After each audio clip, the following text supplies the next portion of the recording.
Welcome to the State of the Game, the last one for 2020. It was a holiday week last week. I hope you all had a Merry Christmas and a Happy Holiday. And Broadsword's off for at least a little while, I believe. I think they're off until the new year in terms of development. I could be wrong about that. But I hope you guys are having a wonderful end, or at least of what you can make of it, of this year. And we're looking towards new things next year. So we've got some stuff to talk about this week. First thing I wanted to go to and just remind everybody that the Midwinter Event is just about done. In terms of the prizes, they're just about over. It looks like the prizes are going to be available until January 1st. So if you don't do it day by day and you're waiting like I am until the last day, you need 29 available inventory slots per character in order to be able to get all of the gifts. And this is available only for veteran accounts and can only be obtained once per character. I'm really excited to see what Broadsword has been handing out to folks. Don't spoil it. Traveling merchants are up as well. Get your stuff while you can. Your scroll of recalls or recall scrolls, any of the other items that you might need. Thanks to Broadsword for giving all this stuff away like they do every year. It's a cute little area, the Christmas tree. They gave away an owl, and they also had some really neat limited time stuff in the Mithril store. This is Merloaf, the little snowman guy, and the Santa hats too. And a big shout out to Greg, the artist over at Broadsword, for putting all of these together. The level of detail on the hat and the holly leaves, incredible. And Greg deserves big props. Everybody should be loving on Greg. Also, during the Midwinter Event, there are realm bonuses. You gain 50% RP gain in all RVR zones. Yaharis also has XP and RP gain, and some crafting stuff too. Good opportunity to level up crafters. There are some things to talk about, including obelisk mechanics, why the population is toxic. God, that's one that we could go on for a while, and we will talk about that at length. And also Daoc Classic pet pathing and community respect. Boy, do we need to talk about community respect. And this goes from myself. I can always be better. I could be a better human, a better face on the stream, on going after people that don't always do the right thing, because God knows I'm human and I make mistakes all the time. We could all be a little bit better. We'll go through those one by one now. We'll start, and then we'll talk a little bit about chat topics if you guys have questions. So, first topic. Having had time to play around with the new obelisk mechanics, how do you feel that they are currently balanced on both attacking and defending sides? Do you feel they need a buff or nerf from either side, and why? Borgio. Also, Borgio has a great Twitch stream, twitch.tv/Borgio22. I've had time to play with the new obelisk mechanics. I don't think it changes a ton. I leaned in on Hibs last week, and yeah, maybe I should have gone a little easier for the people that were really upset. There are a lot of people in this world, in DAOC, out of DAOC, that are not fond of change. I don't think that's comes as a shock to anyone. Certainly, with this new protection obelisk, there were a lot of people that were very upset, and most of them were on Hib. I do think they're balanced. I do think it's balanced. I don't think it makes much of a difference. I've seen Albs benefit quite a bit from this in terms of being able to hold the roof and get some kills. Courtyard fights, it means that Albs especially, and mids to a lesser extent, but Albs get an opportunity to kill folks in the courtyard, or at least get some kind of damage, be able to slow the attack. It does not affect huge BG fights. After the couple of days that I've had, like hardcore keep taking days. Yeah, hardcore keep taking days. Those few streams and the days that we've taken keeps. It's just about approach. So do I think that they're balanced on both attacking and defending sides? Yeah. I think this was working as Broadsword intended. It's giving people a chance to get onto the roof and defend the inner oil and kill. I think there should be more protections for the inner oil at this point, and I don't see any difference in the Lord Room at all. I've noticed Hibs have been able to take down the inner oil a lot faster than I thought they'd be able to. But that's because it has very little to do with the 50% or whatever the percentage damage reduction. It's just they're very tank heavy and they can climb and they can take it out. So I think there should be some additional protections for inner oil. I think, if it's me, I think you should remove all the climb points for on inner oils in every keep. I don't think you should be able to climb up and take it down. Just like I don't think you should be able to, what Broadsword did with the doors and the outer oil, right? They put doors up to prevent people from going in and immediately killing the oil. If they want to prolong courtyard fights, which is what seems to be their intent, I think they should protect inner oil more. But I think it's working fine. The hit points are great on the obelisk. I have no complaints about being able to take it down. No complaints really about people being able to heal it. This was one of those, and I'm going to go out on a limb and say that I don't think it was super well tested before they launched it. Just because there were a lot of tweaks, you can tell when there are a lot of tweaks post-launch. It's not a criticism. It's very hard to make a change like this and then ask people to go to Pendragon en masse and test it. You've got to do it on live, especially with the way the population is at the moment. And I think it was very well done. I don't have anything else to say about it, really. I think it's fine. It spices up fights in keeps, which is great. We needed that. And I was worried for a brief moment that it was going to make fights with groups like Zoo's group or the uber competitive 8-mans. I was fearful going into this that we were not going to be able to hit keeps where those uber competitive 8-mans were holding the roof. And it turns out that really didn't change a whole lot. And Albs are getting another opportunity to kill. One more opportunity. But I do think that more could be done.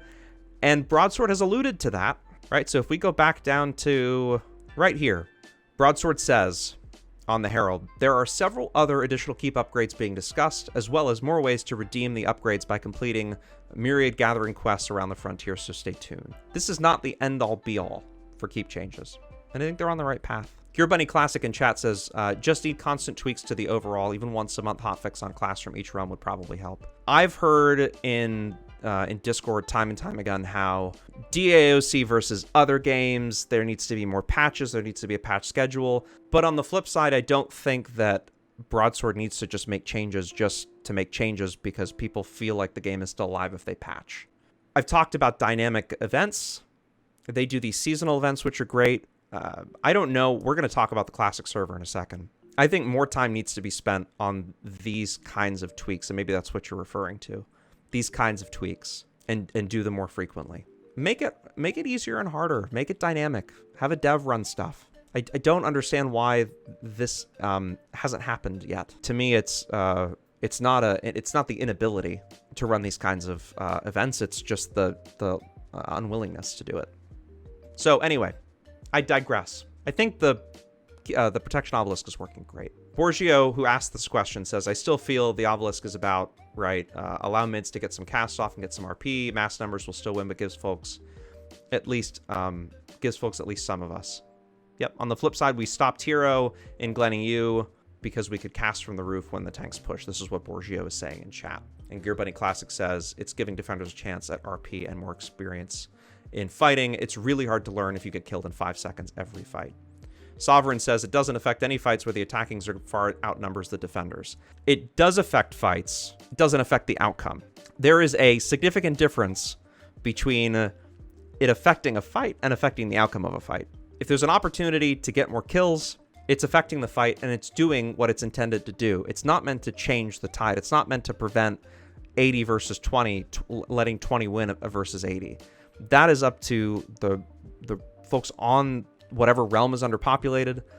That's up to people trying to elect or elevate leaders in their respective realms. BG leaders, if we're talking about Al, BG leaders are not all that common, and that needs to change. It's never going to change the outcome of a fight. If Broadsword did that, balance would just say, screw balance, and they blow it up. And that's not what Broadsword is doing. Sovereign says, what I've seen is, yes, it extends the fight, but you being able to take more damage on defense doesn't translate to getting more kills when you are interrupted, getting assisted, etc. That's true.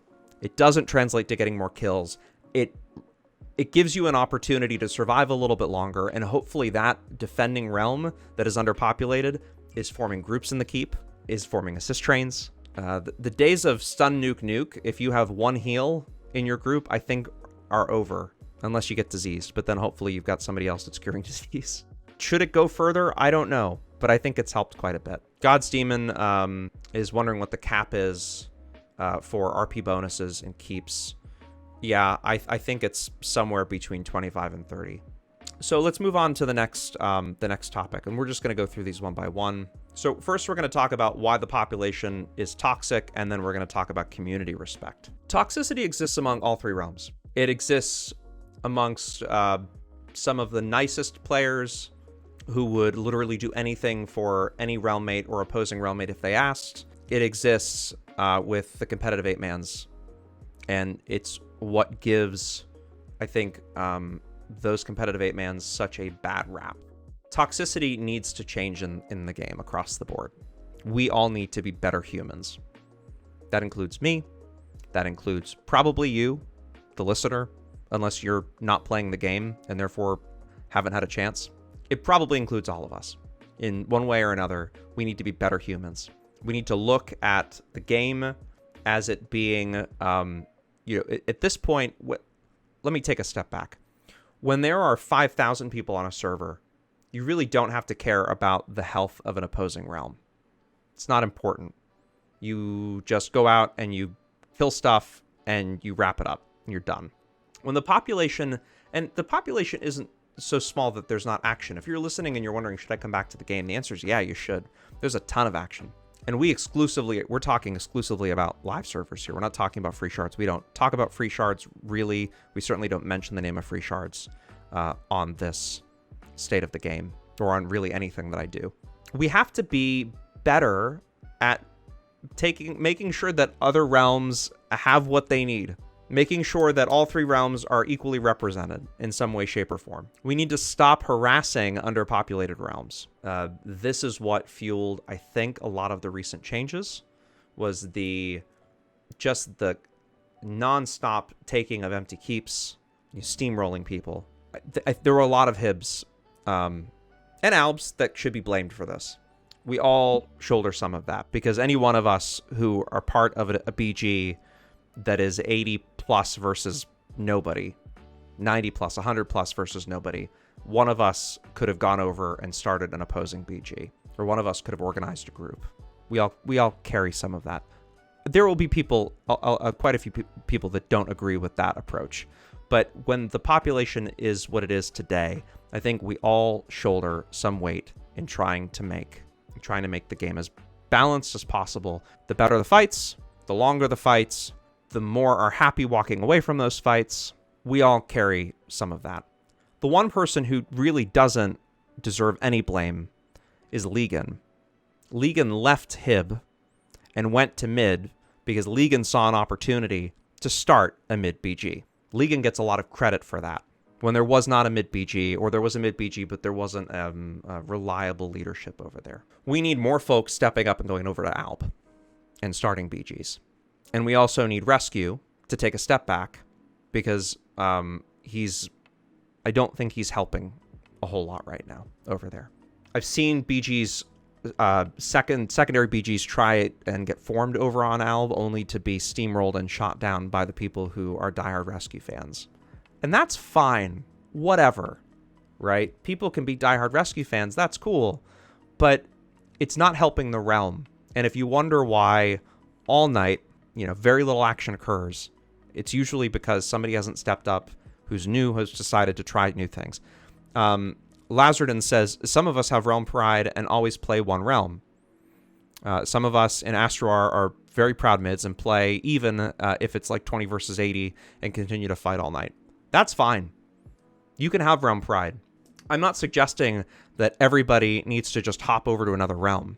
We all carry some of the blame for there being imbalance, because we all have the ability to do these things, myself included, and we don't, like form a BG on an opposing realm. But there are a lot of Albs that will never leave Alb, that will never go to Hib or to mid. And really, I guess that's not the issue here, because Alb is the one that's underpopulated. J. Calderon says, I play live, but I think ignoring shards is not good for DAOC. The one we know have really nice new mechanics and stuff that's really good. I don't think anybody at Broadsword is ignoring shards. I think they're observing. I made this analogy a couple of weeks ago about Apple. And if you're into tech or, like new gadgets and new phones and laptops and things, right, you'll notice that Apple is not always first to the party when it comes to new technology. But they give it a couple of cycles, they refine it, and then they release it in their own way. And it, generally speaking, works better than what version 1 or version 2 from any competitor was. I don't see how Broadsword is doing anything different here. They are keeping an eye on what's happening in development, I would imagine. They can't just ignore it.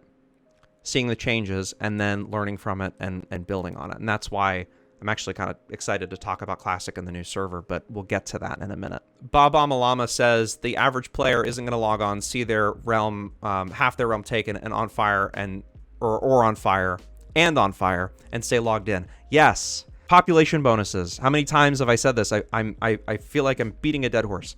Population bonuses need to go. They need to stop being displayed. That's the first psychological breakdown that people get as soon as they're logged in, or they hear it from a guild mate or a realm mate.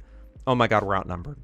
And then seeing an entire realm turned a particular color, I think that becomes less important or less influential the longer it goes on that realms don't have an idea of how many are on the opposing realms. That slowly dies off. I want it, there needs to be some mystery, because if there's not some mystery, it means that people will get discouraged. We need more BG leaders on Alb, and somebody needs to step up. People need to step up. When it comes to toxicity, this goes to community respect in the second question here. Can we discuss community respect in a game with this tight-knit small of a population? I get concerned when I hear the crap talk of other realms and players at this point. Why is this the culture of this small game? I would imagine that there are still thousands of paid subs, maybe not as many active players, but certainly thousands of paid subs. This is what the game has become. The game has always been clicky. It's become more clicky over the course of time. But now that the game is in this state, in this moment of change, where Broadsword is developing new stuff, they're changing mechanics, there's this surge of new artwork and character customizations and really cool stuff that you can do. I think we have to recognize that being clicky is not good for the longevity of the game. And I feel like in the past couple of months, maybe the past 6 months even, those barriers are starting, that fog is sort of starting to roll out a little bit or roll away. There are a lot more guilds, I feel like, now than 6 months ago that are willing to take newbies. And this could just be the fact that I've been streaming and I've had this, been able to be a part and build this awesome community with all of you, and I've been more exposed to it. But I feel more hopeful now than ever that those barriers are being broken down. Let's talk about soloers and different play styles. If you pay your $15 a month to play the game, you should be respected the way you want to play it. Now, that does not mean that you're not going to get killed, right? You're probably still going to get killed in New Frontiers because it's an open RVR zone. But enough of the bashing of people who zerg or who don't zerg, right? People make this, there are a couple of people that I'm not going to name names that are in particular very anti-zerg to the point where they're so vocal about it, and they kind of harass people who zerg or who run in battle groups. What these folks don't understand, and I'm not going to call them, I'm not going to insult them, but I think they're maybe a little small-minded or they've got tunnel vision, is that zergs, just like the competitive 8-mans or the casual 8-mans or whatever kind of 8-mans, the small mans and the soloers, all feed into an ecosystem that are equally as important to one another. The 8-mans right now get their RPs off of the zergs. If there were no zergs, there would be a few more 8-mans, but not enough because of the player base as it stands right now. Those 8-mans wouldn't make as many RPs. The soloers feed off of other soloers, they feed off of smalls, and they feed off of zergs. Enough of this, you play the game in a particular way, and you're less of a person or less of a player than I am. And that also applies to the competitive 8-mans, right? You're good. You're really good. Zoo Crew, really good group. don't rub it in people's faces. Don't look like an arse just because you can. Also, don't bash soloers, don't bash Zergers. They all feed into the same ecosystem. They're all equally as important to the game. The game was built around large encounters in New Frontiers in terms of PvP, based on groups of 8. DTLL says people are just bullies to Blue's Crew. Blue's Crew is a fascinating example. For people who don't know, Blue Fingernails runs I think Blue is, right? Blue is the leader of that group, or that stealth Zerg. Runs a mostly, if not all, scout stealth group. Could be some infiltrators, but I'm pretty sure it's all just scouts. And the reason Blue gets so much hate is because of this, the picking off of people and then the emoting afterwards. I think that's part of the issue. Like, if you're going to pick people off, and this isn't just Blue, right, that deserves this criticism. A lot of people who, like, you know, who roll folks and then raffle them, or are really disrespectful with emotes. That's where it all begins. I don't think there's anything wrong with running Zergs of scouts. It's a relatively new phenomenon. I mean, it certainly didn't exist en masse back in 2001. It's become this way because of the population change. We're all responsible, DTLL, we're all responsible for bad emotes, myself included. But we have to stop doing that. I do it a lot less than most, but I'm still responsible for the ones that I do. Gear Bunny Classics says Montish had a Scouts Brigade on Guinevere. Legan says stealth zerging happened when they brought back Mastery of Stealth, really. I could bounce around about this topic, about community respect, but essentially just be nice to your peers. And also be nice to your opposing realmmates. You can still kill them, but be nice to them. If you're on Alb is the clickiest of all 3 realms, and I hate to just keep harping on this, but Alb, good luck getting a group on Alb. I used to sit on Teddy when I didn't have, I didn't have an organized 8-man, none of my friends were online, DKOC didn't have a BG. I would sit for sometimes an hour or 2 waiting for a group to form, not in CT, in Catterick. It's always been clicky on Alb, and that's why I think forming good group compositions is so tough over there. Invite people in, right? Invite people in, give them an opportunity. Don't trash people in region. Don't throw people under the bus. Be nice to one another. This is just basic human decency. The few people that are, that kind of fuel it. And it really is Alba's unfortunately, Alb's got more of those folks. They exist in all realms, but Alb's got more of that than anyone else. Sovereign says, Sovereign's criticizing Dark Knights of Camelot. That was the largest alliance on Alb for many years, especially after the server merge, and ran an alliance-only battle group consisting of quite a few groups. DKOC did not run private Zergs or alliance-only Zergs when there was no public option. There was a conscious decision made that if there was no private BG, or if there's no public BG, that there would not be a private BG, and it was opened up to everybody. Every single night, Lovely, Billings, myself, Ked, Craig, Yomi, whoever decided to run it, there was never, ever, ever a refusal to kick people out. So your memory of that, I think, is not exactly as it was. Sovereign says there was a strife between public and private BGs, contributed to the atmosphere of clickiness. The issue exists still without DKOC to this day on Alb, which is that Rescue does not want to coordinate or listen to anybody but himself. I think Rescue's one of the nicest guys I've ever met. Not physically, not personally. One of the nicest guys I've ever talked to in the game. I like Rescue a lot as a person. But his refusal to work with others, outright refusal. And honestly, sometimes he, like, the way in which he talked to Lovely, the way Bill worked with him versus the way Lovely was able to get through to him, like, sometimes it took, I mean, and this is just my recollection of things, sometimes it took a male figure to actually coordinate with him because of the difficulties that he would have with Lovely. But it was very difficult to talk to him in general and to get him to do anything or to coordinate anything with him. He would do his own thing. That is the reason why the clickiness exists. That is still the case today on Alb. Nothing has changed. Private BG or no BG. And I would guarantee you that if I went over to Alb and started BG of my own, a public BG, that I would be absolutely ridiculed by Rescue's folks and Rescue himself. We need more leadership, and we need people to rotate and try new things. That's all I have to say about that. GearBuddy Classic says, it used to be that new players were directed to Alb as their first realm. I think now that they get pointed to Hib, mids have always fought uphill for new players. That is spot on. It is absolutely true. And I think in part because of the storyline. And the reason why they get pointed to Hib now is because I think Hib is more open. If you ask in Discord, Hibs are far more receptive to inviting new people to the game. Mids have become really good at this now because I think they recognize the necessity of trying to recruit new folks. Mid was not always like that. Mid was a little cliquey too, especially after the merge into Uane. Mid was a bit like that as well. Not anywhere near as bad as Alb. But Mid always had a public BG. Always ran it. Up until the last few years, Zyrman was very competitive and would hit open field. You know, it was only after Zyrman started getting burnt out did he start to hide in keeps, and probably because he was getting rolled because of the population imbalance. I digress.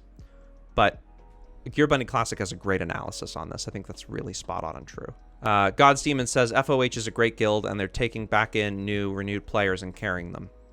FOH is Federation of Hibernia, and Federation of Hibernia is great. There are a lot of guilds on all three realms that are taking new players. I would love, we're going to do a resource podcast. I've been trying to organize it with people to get really good guests on, but part of that is going to be guilds that are recruiting. And I really want to highlight Alb. I think there is a void for new Alb players or people that are returning to the game that want to come back to Alb. There's a void for a guild to step in and be like DKOC or be like any of the guilds on Hib or Mid that are accepting of new players that are willing to get people set up. Let's move on to pet pathing. Pet pathing and what to do with it, especially the Bone Dancer pets and how to improve the Bone Army line. I know very little about BDs, but BDs have suffered from pet pathing issues just like Necros have suffered from pet pathing issues. Necros got up until, well, I mean, the recent changes to Necros made it a little bit easier for them to survive, but playing a Necro back in the day, because I think they made that change after they released EV. I'm pretty sure EV came first and then Necros came second, the revamp to pet classes. In fact, I know that's the case. I remember that timeline well. And there was that period of time between the release of Ellen Vannon so if people are listening and they're not like sure what Ellen Vannon is, Broadsword retired Agramon, took the same exact space that interconnects all three realms in New Frontiers and dramatically changed the layout of this island that is now called Ellen Vannon, and did so in the mindset that there's a smaller population and that it needs to be objective based, and there needs to be wide open spaces for fighting with less issues involving terrain and topography. The time between Ellen Vannon was released and the pet revamp was very painful for Necros. And Broadsword did a great job of revamping that class to make it a little bit easier to play. Pet pathing is an enormous issue. I've heard a whole bunch of theories as to why pet pathing is an issue currently in the game. And it's not, I want to say this, it's not unplayable, but it makes it really frustrating. And I would like to see Broadsword make some kind of effort to take a second look at it or another swing at it. And I'm sure I'm going to get some message from somebody at Broadsword at some point like, hey, we did. Here, look. And I think they have made efforts to improve pet pathing, but it's not quite where it should be.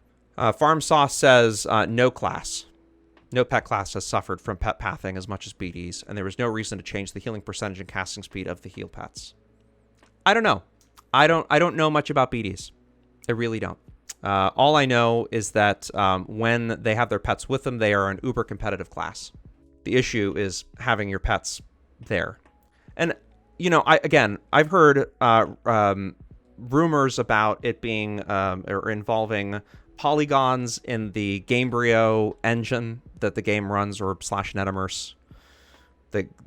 There's like a limited amount of polygons, and therefore pet pathing follows this. I've heard that. I have no idea if that's true. I've heard that Broadsword has has really tried to prevent pets from getting into places that they should not. And so therefore there have been additional barriers created, especially on EV, because EV is newly designed, right? Where a lot of existing Frontiers was designed in a different era. And the current set of developers and the folks that are looking at this, again, this is just speculation, built in more protections against pets getting into places that they shouldn't. The issue now is that pets don't go where they should. Gear Bunny Classic says pets need to be treated as players instead of mobs, as mobs. I don't know how that works. I think an underlying rewrite of the server code might, and I'll get into talking about Daoc Classic next because it is on. It's the last topic for discussion here. I think an underlying rewrite of the server code would probably help, but I don't know enough about it to be able to comment. And I'm sure that between now and then I will find out some information that I did not know before, and I can talk about it on the first State of the Game in 2021. Lazardin says, I give Broadsword a bunch of ideas to help out the other BDs and ways to improve the class, but I never know if they looked into it. Broadsword reads every piece of feedback, Lazardin, that you send in. I know that for a fact. I'm not a Broadsword employee. I just play one on TV. No. I stayed at a Holiday Inn Express last night. No. Like, I'm not a Broadsword employee, not a staffer, not paid by them. I know for a fact, though, that they read every piece of feedback that is sent in. And I'm sure that they've looked at that. But they see things. We have to remember that pet pathing and the mechanics of pet pathing is one thing. I'm sure Broadsword would love to do everything that they can to fix pet pathing, but they look at all of the class balance from a 5,000-foot view. Sometimes they don't get it right. I think most of the time they do. They certainly listen to community feedback. Sometimes they don't. And it's possible, Azradin, that the feedback you sent in just didn't jive with what they thought the future of the game looked like or what they thought the class should look like. BDs are incredible when they've got their pets up. BDs are great. I do know that for a fact. BDs have changed a lot since they were released, but pet pathing affects not just BDs, it affects other classes. It affects me to even being able to pet stroll, which is what I'm most comfortable on, which is what I like to do the most on Mini. It affects me too, in a lot of negative ways. And I'm sure they would like to fix it. But the sum of everything that's happening with the game, they have other priorities, I think, that they're working on. They haven't announced that they're looking at pet pathing a second, or maybe having another 45th go at it. And maybe we'll hear something about it at some point down the road. But I would not give up. Look at Perfect Crits. I think Perfect Crits is a great example of this. But I was looking the other day at solo kills. I didn't realize that Perfect Crits was LA, made Lone Assassin, right? 25,000 kills. I didn't realize that. The class is frustrating. Pet pathing is frustrating, but it's not impossible. It just requires a little more, I'm not going to say finesse, maybe patience.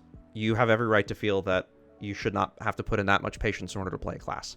We're going to jump really quickly back, then we're going to move forward to Classic, and we're going to talk a little bit about, maybe there are some other folks that talked about pet pathing, but Sovereign said something that I want to address. Sovereign says, you're assuming Tim, meaning Timbuktu, wants to be the new rescue. There's a huge difference between occasionally running and starting the BG for rescue and being the new rescue. Tim's probably the best person to answer that, frankly. I am not suggesting that Tim needs to be that person. I always give credit to Tim because Tim does such a phenomenal job. I try and give credit to Tim because Tim steps up and does a great job and wants to see the fight push, wants to see, the fights in Alba evolve beyond where they are right now.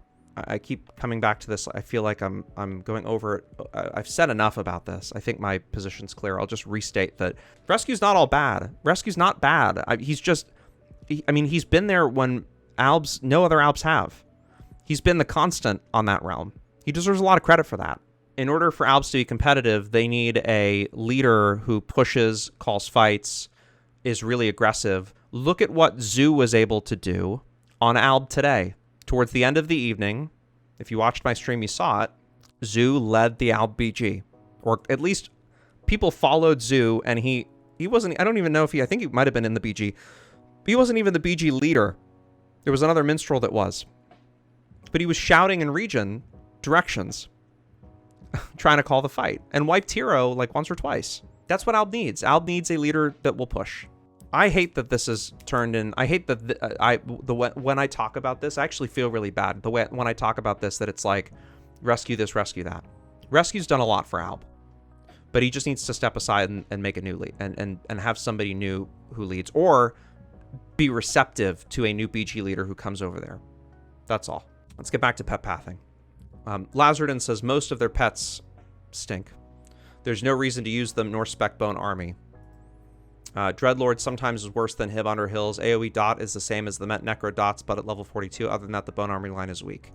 Again, I don't know enough about BDs to be able to comment any further than just trusting what you're saying, but BDs have a place, clearly have a place as a solo class, because I run into them all the time when I'm soloing or duoing. I run into BDs all the time, teams of BDs. BDs exist in solo environments. They exist as duos, small mans. They exist in 8-mans to a lesser extent, but they do exist in 8-mans. Maybe that's not where their strong suit is. They certainly have their place in Zergs.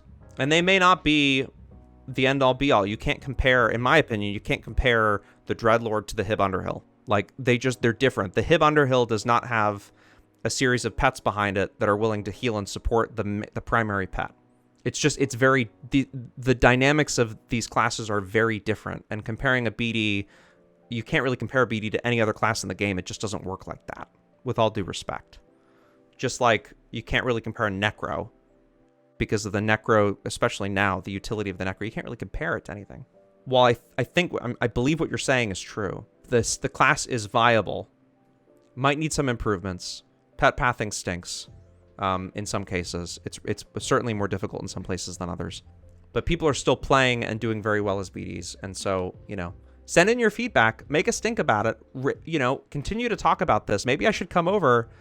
Maybe I should come over to mid and play more and run a BD and see, and then maybe I can talk about it. I could be a little more educated on the state of the game. There are a few classes on mid that I haven't played extensively.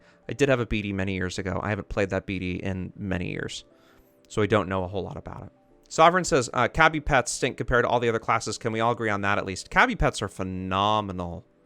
So Cabbie pets are not the same as they were when Broadsword introduced the revamp of pet classes. If anybody remembers that, they'll remember the Amber Simulacrum. Should we call it Amber Gate or Amber Simulacrum Gate? Amber Gate. Remember that? When they had the hit points that they used to and then swung for like 900 a swing? By the way, they still swing really, really, really hard. They just die very quickly. Cabbie's got body debuff for itself. It's a baseline life tap, but can body debuff for itself. God's Demon says, Broadsword might not have the budget to fix it. We have to keep that in mind too. So everything is about money. But I don't think this is an issue of Broadsword not having the money to fix it.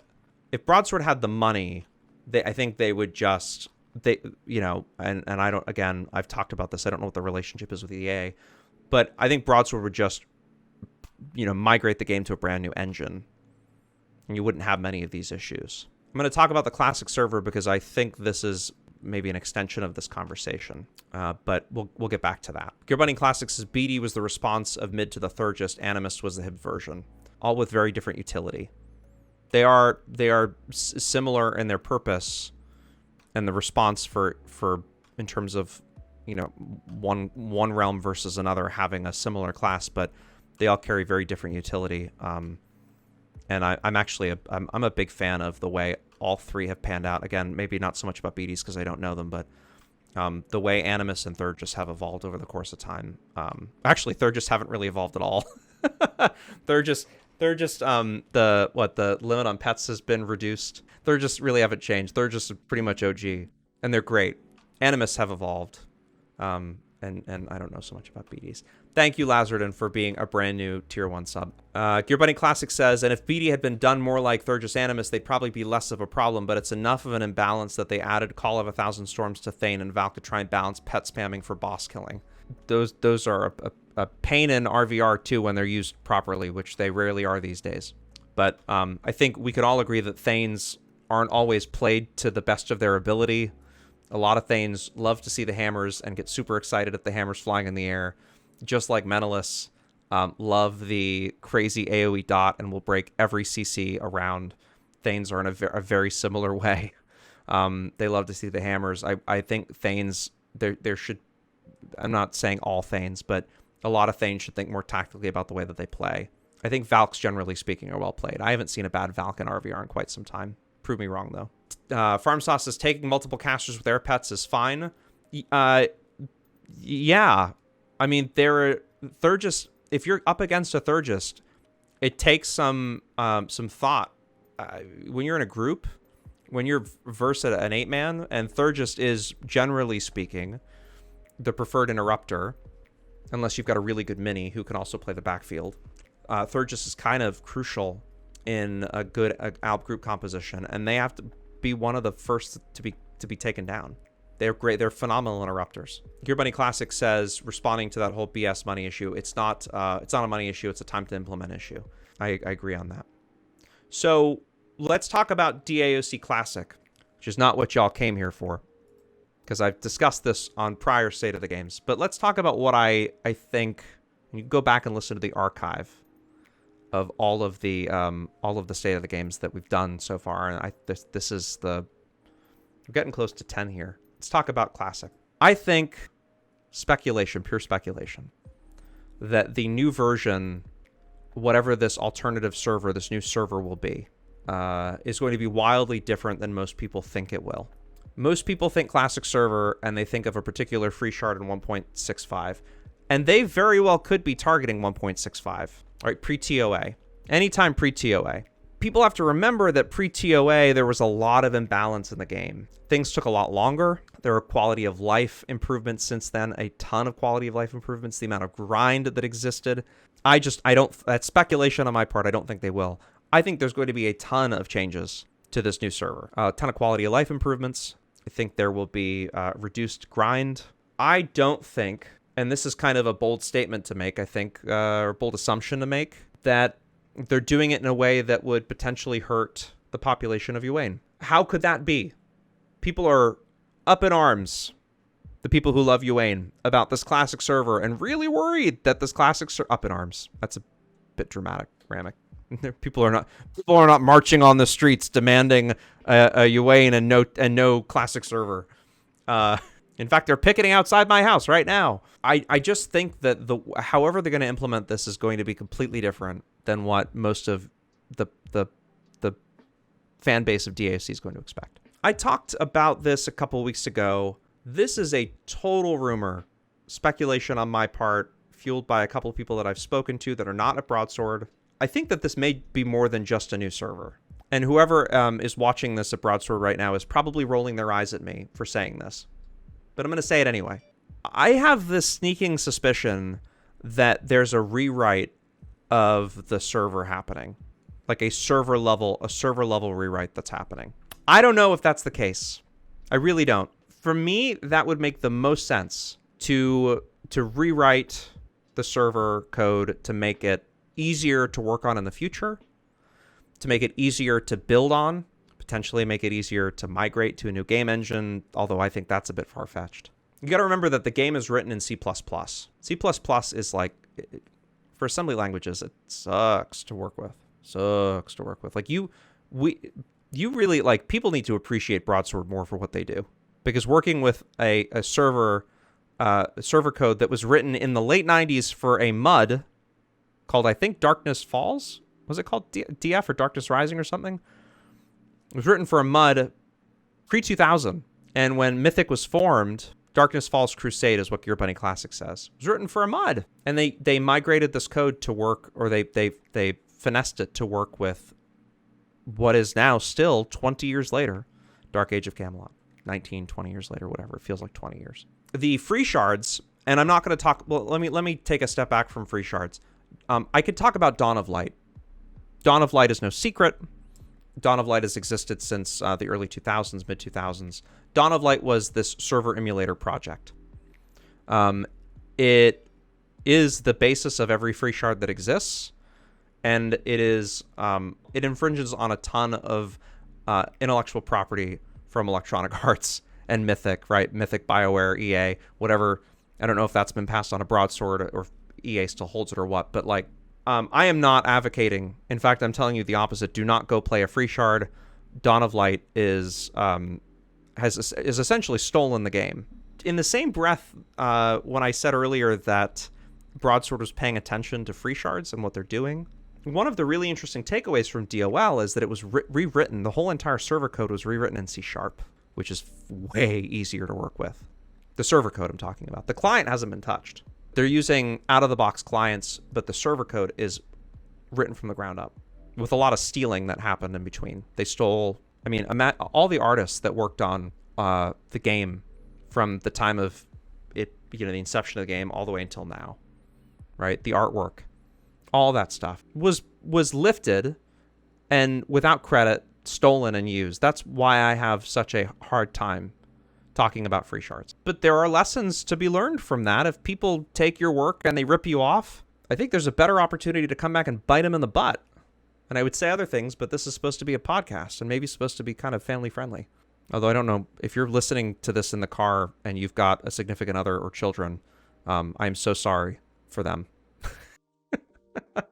And now I've just been turned off by all the families listening in cars. It's a ripoff.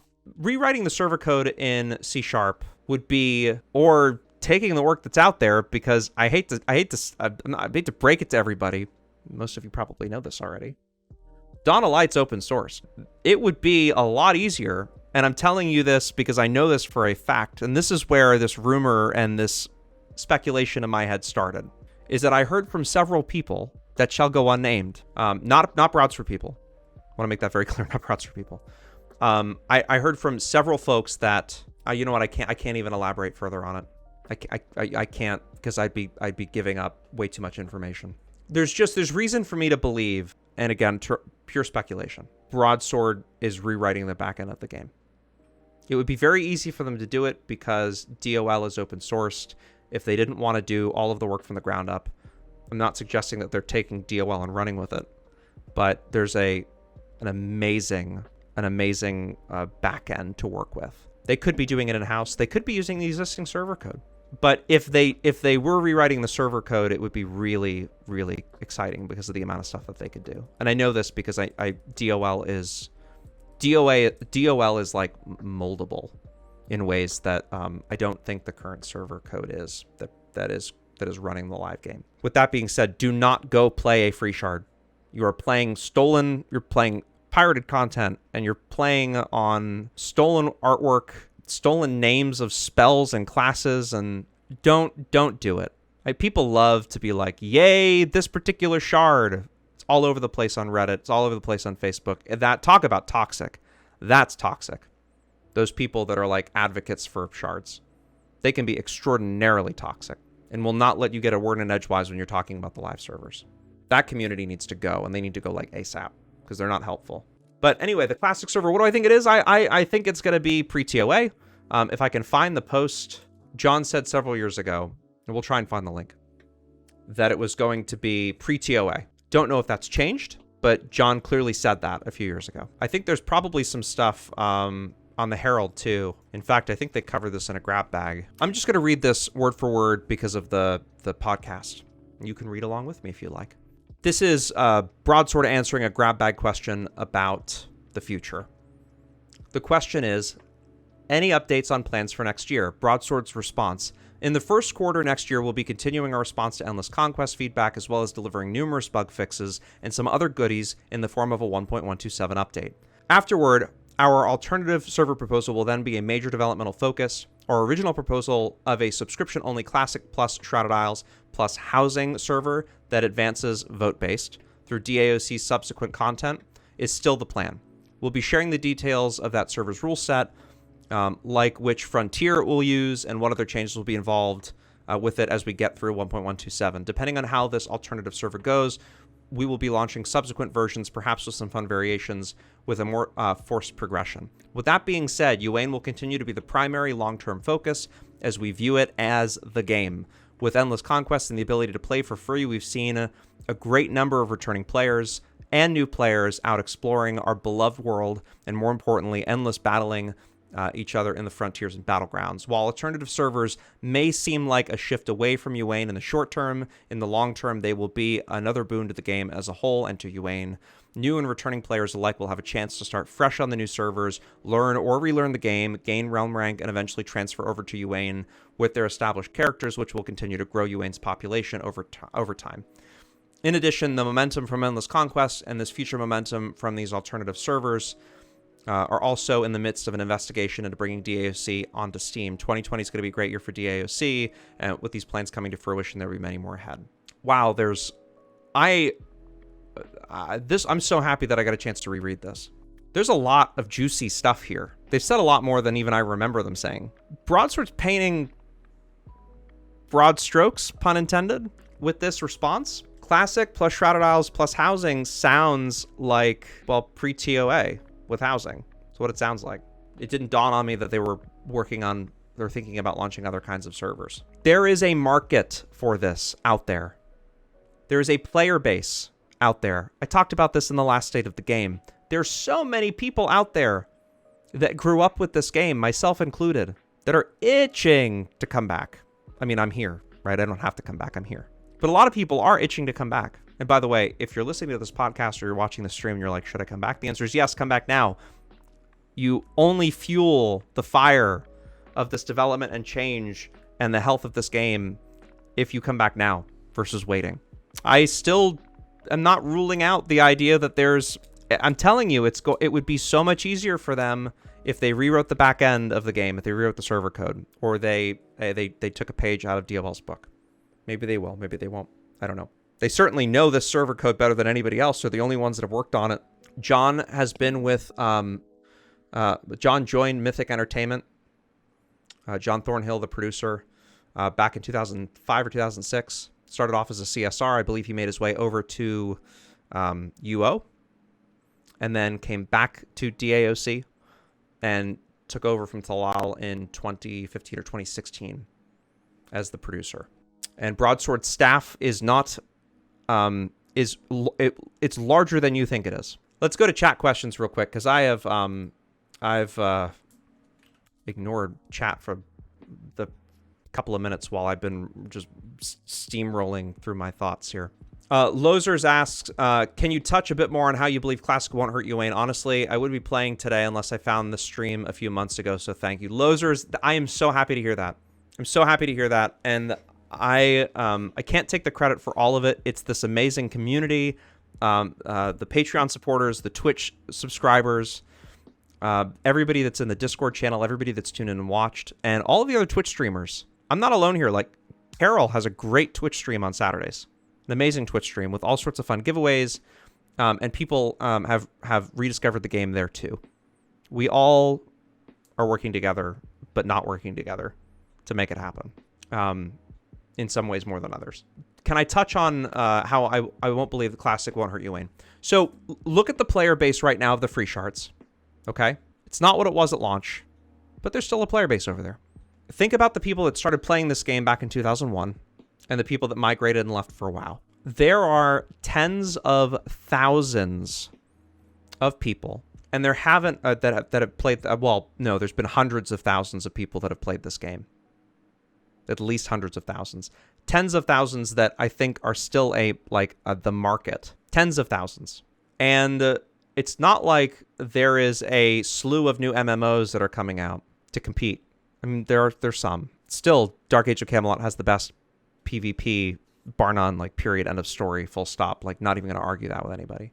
And it's also a game that has existed for a long time. People familiar with the storyline, the brand is worth a boatload of money on its own. I don't think launching a new server will hurt UAIN because I think it draws on a population that's not currently here. If anything, I think it helps UAIN. It helps all of the servers. It helps Geharis in some way, shape, or form too. Right? Geharis is still there. There's still a population on Geharis, which is the PvE exclusive server. There's still a population there. It's a very tight-knit community over there. I just think you have to look at the entire market and think, how can they draw from this entire market? There's lots of ways to draw from that market. Classic is one. There are others. Do I think Mordred would be a great revival? No, I don't. Maybe in some alternative reality, do we think that Mordred would be a great revival? A live official Mordred. But no. It died for a reason. No, actually, I enjoyed my time over on Mordred. People loved playing Mordred. But in any event, I think that there's a lot of people to pull from. And that's why. It's just simply a numbers game. Phase 1FX says, Dawn of Light has more people coding than Broadsword does on Dark Age. Will you believe that there's less than 5 people that are actively working on Dark Age 100%? Would you even believe that there are less than 5 people? So here's and I made this comparison, I've talked about this before. Being a for-profit company in the US, really anywhere in the world, ethically, means that you have to pay people for their work. A volunteer project, which by the way, is essentially the entire project is based around stealing content, right? You can have as many volunteer people as you want coding on that. Is that an advantage? I suppose if it wasn't stolen in the first place, it would be an advantage. But there's also there's no reason that at some point down the road when Broadsword has a competitive product, they could do it now too. EA could do it now if they wanted to. But if they charge for a classic server, I'd be very concerned at that point about running a free shard that is classic. I'm not a lawyer, not legal advice. I'd be very concerned from a liability perspective if I was running a free shard once Broadsword launches their classic server. Boudica says, free shard uses the client, but I don't think that anybody who's playing out there doesn't realize where the credit is due and who the original artists are. It's not about realizing. Absolutely. I'm with you 100%. People who play recognize where it came from. The court doesn't really give a crap about that. There's a corporation that owns the intellectual property of this game, and they are due all of the monies, and they're also allowed to represent or to protect their intellectual property. Pronder, I'm not going to repeat all of this. Pronder has some great points in chat talking about shards. Pronder, by the way, has done a ton of reaching out. Pronder Noor, also a Twitch streamer, community partner of the channel. Pronder has proactively been reaching out to EA and to Twitch. And I think, I don't know if there's any visible traction, but certainly has brought it to their attention in more ways than I think had been prior. Or maybe they'll know about it and he's just making a good stink about it. But anyway, Pronder deserves a lot of credit for that. Gear Bunny Classic says, I think that if the three old classic servers in the archive cluster still have the same server software database running, you could just wipe them, enable leave housing and creating characters, a couple days work maybe. Yeah, I don't know if there's I have no idea. I suppose there's backups and archive code of all that stuff, and it wouldn't be difficult to roll it out on a bunch of EC2 instances and call it a day. But the development work is obviously taking some time, and I think there's probably a reason why that's happening. This is also, remember, Broadsword said that the classic server would come in 2020. It's now the end of 2020. Things take longer than expected. That happens all the time with development work. But I think it also says that there's quite a bit of complexity, and that's the reason why it's taking so long. Phase 1 FX says, you can make 45 a month selling plat, skins, and other stuff. Look at CSGO and Dota or even League, all free to play, and make 400% more revenue from this model than the $15.99 a month. With all due respect, Phase 1, you, I think, grossly underestimate the amount of revenue that is being brought in from Mithril. Now, the game is not at a comparable, it's not like a comparable level in terms of population to CSGO or Dota or League of Legends or whatever, but Broadsword or whoever is making the revenue off of the new microtransaction is making a boatload, I would say a decent amount of money. Myself, this year, this is going to be crazy to all of you listening to this. The channel has spent almost $8,000 in giveaways. I would say 90% of that, 95% of that is Origin Store, just from me doing the giveaways on the stream this year. Since we started in 6 months. In 6 months, we've done $8,000 worth of giveaways. And most of that is from the Origin Store in the form of Mithril packs and game time cards. The adoption of the new microtransaction or the new MTX items, which are really cool, by the way. The adoption is you can log in any realm and see it. Greg is making them a lot of money and is doing a great job. It's not about, the artwork is stunning. I think I've said before, I'd buy Greg a beer if he drinks. If not, I'd buy him an orange juice or a soda or something. But Greg is And that whole model of the MTX stuff is really brilliant. Chris the Alien writes, I remember when Broadsword took over and eventually redid the look of some things and damn population boosted. I'd love to see them redo their code if that allows them to be more creative. Cybic says, if free-to-play had no drawbacks, how people expect Broadsword to survive, make it pay to win with Mithril gear. I don't understand all the hype about the free-to-play model. And that's why Endless Conquest is very loosely free-to-play. It's not free-to-play in a traditional sense where it's, you know, it is pay to win, which is what unfortunately most free-to-play models are. Endless Conquest is bait at the end of a rod and a reel. It's lure. Can you exist indefinitely on EC? Absolutely you can, sure. But people won't. The conversion rate from Endless Conquest to paid sub has to be 75-80% if people are returning. If they're just playing EC accounts because they're, and that's just a guess, right? I don't have any raw data on that, but that'd be my guess. Certainly be more than half. Some people play EC accounts because they don't want to pay and they don't see the need to pay the sub because they're secondary accounts or whatever. But Lazardin says, I like the video of DAOC where the guy used the Unreal Engine for the graphics. I'm pretty sure that was Crysis. They used the Crysis engine. It was, or Far Cry. It was the Far Cry engine, I think. There might be one with Unreal, but I'm pretty sure you're talking about Far Cry. And it's really pretty, and that's also several years old. Little Mew says, Guild Wars 2 is the prime example of how to do free-to-play. There are zero limitations, but people spend thousands of dollars for skins and stuff because people love shiny. That is, I mean, again, this is not the same scale as Guild Wars 2, but look at what Broadsword has done from the time that the MTX store microtransactions were introduced until now. If you don't think it's heading that direction, especially with the increased frequency of the content that is available via the MTX store, you get another thing coming for you. They are rolling out so much stuff, and people are spending a lot of money. It might not be thousands of dollars. You can't just overnight. It's very difficult unless you launch the game with that intention. It's very difficult to take a $15 a month game and then all of a sudden like flip a switch and get people to spend thousands of dollars for cosmetic stuff. You have to ramp that up. It is not an overnight thing. And they are ramping stuff up. Again, I believe that there's more than just, I think there's more than just Greg on art too. Greg gets a lot of credit.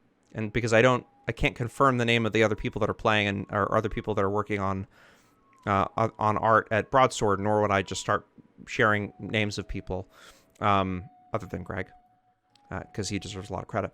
I believe that there are other artists that are working on DAOC. I also think that there might be some artists that are shared between UO and DAOC. There's a lot of new stuff coming, and it's really cool. You could see it with the Santa hats and Merloaf and all of the cosmetic stuff. Pronder says, Beeb did basically say 2020 was instance and impacted. You meant insane. Okay. Beeb did basically say that 2020 was insane and impacted their timelines for delivery, but plans haven't changed, just timelines. And that happens all the time in development. RP Grandpa, great name, says, in all fairness, they told us about this alternative rules server how many years ago? I don't even know if I'll be alive when they get around to releasing this. Well, I have to tell you, I have a feeling you will, because none of us are getting younger. That was a joke. Well, not really. I mean, none of us are getting younger, but they're working on it. And Pronders' population on Uane appears to be increasing, not decreasing. Yes. I mean, you want to talk about something that's never showing up? Let's talk about Camelot Unchained. No, let's not talk about CU. Broadsword's got a track record of success better than CU right now. We'll just leave it at that. And they also did not get the influx of cash from a crowdsourced campaign that ultimately, unfortunately, I think is leading nowhere. Fronder says, housing is a good indicator of current paid subs at a baseline minimum. That's true. Housing is great. Housing's a great way. But if you don't have time to run through housing, it turns out that Amadora, I guess, did some kind of analysis back in September. I had not seen this. Apparently, there was some analysis of owned houses in on the live servers, and Amber comes up with a value of something like 21,600 accounts. No, read on. So, TLDR, haven't read any of this. Amber says there are probably 8,000 paid accounts in DAOC. I would suspect that that's probably about right. This game is still making a lot of money, and there are a lot of people that are still playing it, or a lot of people that are still subbed, just waiting for an opportunity to come back. I keep saying that every time, every state of the game. This game is not dead. Do not say that this game is dead. You are lying to yourself and everybody that's listening to you. I can tell you right now that the free shards don't have, well, they don't have any paid accounts, but they certainly are not anywhere near as successful. Just because there's a lot of hype doesn't mean there's any there. We have to stop playing that game with each other, that like there's a better reality somewhere else. It's just not the case. Sovereign says it's going to pull people from UAIN, even if it's ex-players being targeted. How many will it draw from UAIN? That remains to be seen. I also don't think that there's any reason that UAIN people can't play both, right? I mean, there will obviously be some differences. There will be NRE, which if you don't know what that stands for, it's new relationship energy, right? That couples usually have when they connect for the first, 6 to 8 months of dating. There will be NRE for players and the new server, without a doubt. But there are going to be a lot of people. There are a lot of people that had the option of going to shards that stayed on UAIN for a reason. I don't think those people are going to leave, or all of them. I think there's still going to be, and there's still people. Guys, there's so many reasons. There's so many reasons to play live servers. The server pop has been increasing over the course of time. Cybex says those free shards make money. Don't forget about that either. What makes it even worse, they don't make any money. Free shards don't make money. They might take donations, but they don't make money. That doesn't make it any less legal, by the way. Pronder said, if people would put the effort into helping people get into the live game instead of a shard, more people would be here. Okay, so I'm talking a lot about shards. I want to scale that back. We have to let's talk about Classic, or what could be, from a perspective of like, let's not talk about what else is out there. And that's not a criticism of Pronder. I'm just saying, like, there's a lot of this in chat that's going on. The player base has to represent. You have to get on Reddit. You have to get on Facebook. If you don't have Reddit or Facebook, then I guess, go out on your street and, and shout from the rooftops that DAOC is amazing. And I don't know, point people to this Twitch channel and the official Discord. Anyway, word of mouth is everything, and representation is everything. If you want, all of us can advertise for free for the game, just by going to places in which, like, online communities like Facebook and like Reddit and forums, right? Suggesting that people come here, and that there's still, like, there's so much going on the live servers. If half of you that are watching this right now or are listening to this in podcast form did that, it would be a game changer, no pun intended. Gear Bunny Classic says, let's keep in mind that the Fox and Snowman are brand new models and animations. Might we see new monsters in the future too? If you're seeing like the Fox and the Snowman and like the new stuff, right, for the Mithril store, without a doubt, you're going to see new models for other things. Pronder says the housing updates were beautiful this year. They really were stunning. The housing updates are great. And New World textures, as Lauserdon said, would be excellent. I don't know how that impacts performance. Higher quality textures would be I actually don't think higher quality textures would be a huge lift to put into place. Pronder mentions that you can make the game look better with Reshade. Reshade is a great tool. I will put it in the show notes on the podcast notes as well, a link to Reshade. Broadsword has acknowledged that it's fine. It changes the appearance of the game. There's different plugins, and essentially you can increase gamma, you can increase clarity and sharpness. You can also do that in some of the graphics cards allow you to do that too. NVIDIA is one of those that you can make changes to graphics settings for DirectX games that will impact the quality of DAOC. Bebop Malama says, I've come back several times and I plan on staying for a while this time if I can find a group of people to run with once I get up to speed on the new stuff. So we're going to do a resource podcast. Come hell or high water, as my mother would say. We are going to do a resource podcast at some point in the next week, hopefully the next week or two. And one of the topics will be guilds, getting into guilds that run regularly, finding players that will, because the in-game advisor system is no longer a thing. The night program is not there anymore, right? So it's like we're relying on Beeb, who's a phenomenal community lead. We're relying on people in the official Discord, Twitch streamers who are, extending an olive branch, new players, and people in the game especially. And so we've got to kind of sum all those resources up and point people in the right direction. And I think a resource podcast would be really popular, and I would like to do that. And I want to do one on templating. I want to do one, I'd love Gear Bunny Fusion to join me for that. I want to get some really good templators back to talk about the evolution of items in the game. So I hope you stick around, Babama Llama. I really do. I hope you stick around, and I hope you stay for a while. Woke is talking about leveling in chat. Woke says 4 hours to get to level 50 if you're solo leveling. I believe there are people that have got it down to 3 in mid and alb. I think Hib can take 4 or a little more than 4 because of the variance in questing, I think.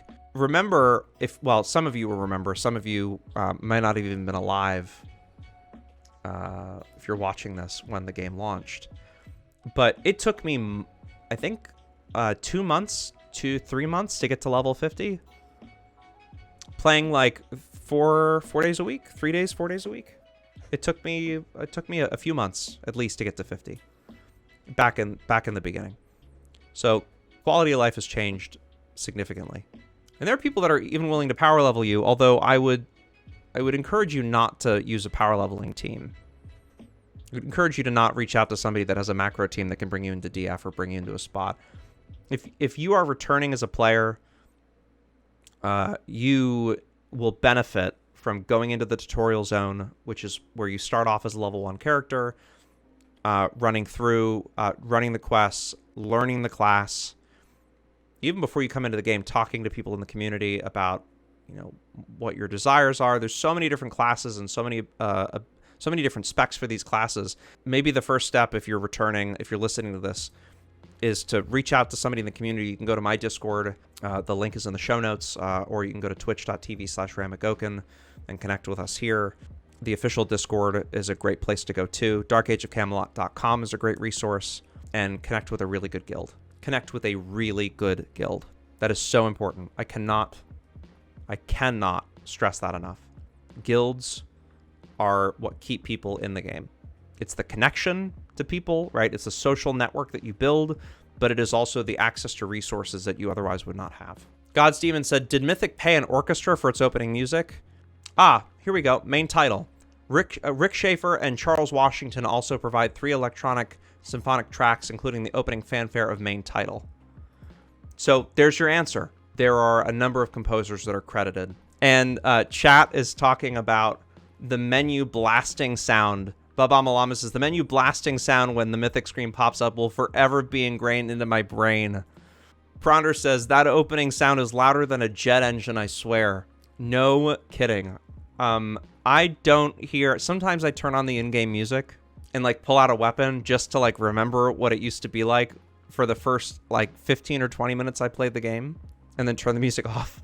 Not that the music was bad, and not that the people that wrote it, not that the music is bad, it's just I prefer to listen to other stuff. I will say very quickly, wrapping this up, there are a lot of folks that play without in-game audio at all, and I don't know how you do it.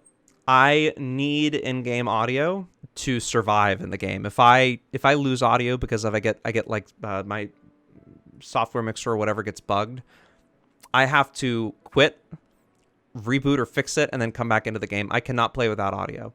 I can play without the music. I play without the music.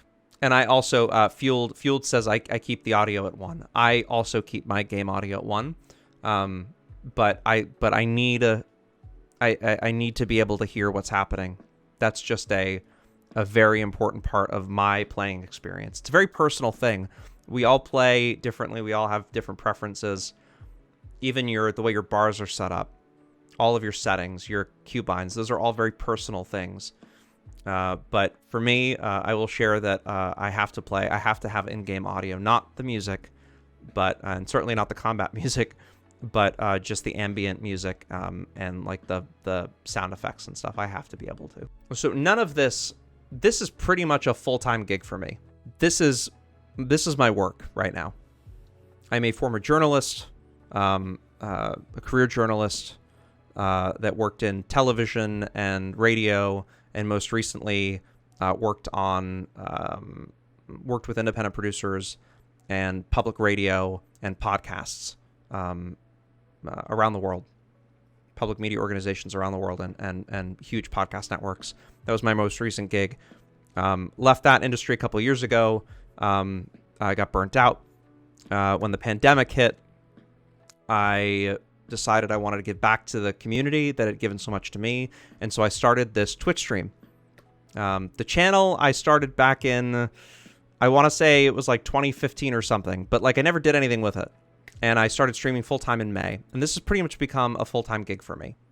And all of the content that I create, the videos, the podcasts, the streams, the giveaways, when they're not, when people aren't sponsoring it or not sponsoring it, but providing things to give away.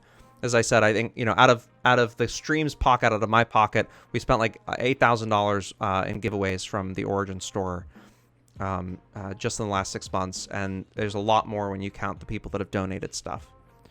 But none of this is super free. And, there are expenses to everything. Like it's $20 a month just to post the podcast, right? And Adobe Premiere is expensive too. It's like $40 a month. So I'm not suggesting that everybody has to do this, but we do have supporters already on Patreon, and I'm going to go through them at the end. But you too can support all the content that I create by going to patreon.com/ramicmedia.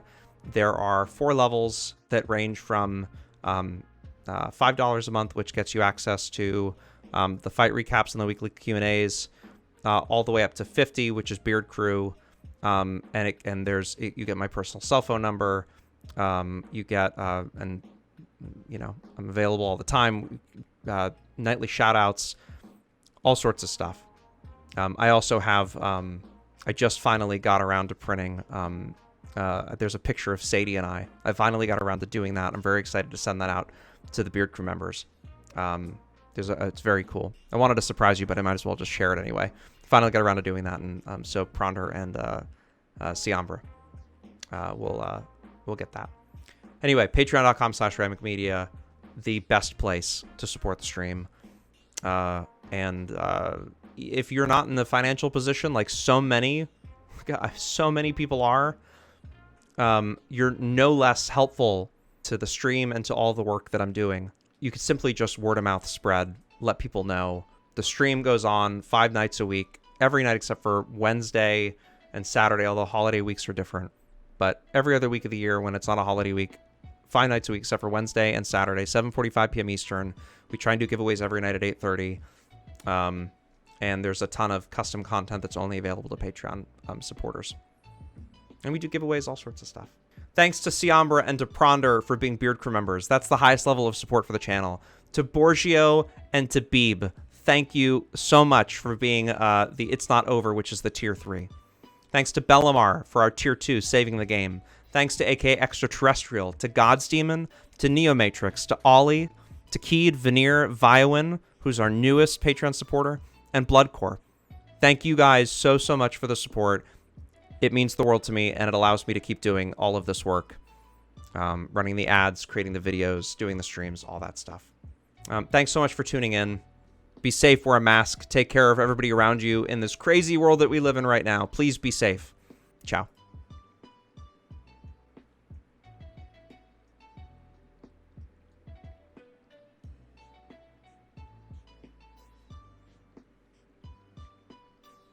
Thank you to Chris the Alien for subbing, too. Thank you so much. I appreciate it. Have a great night, guys. Thank you so much for watching, and we'll see you tomorrow.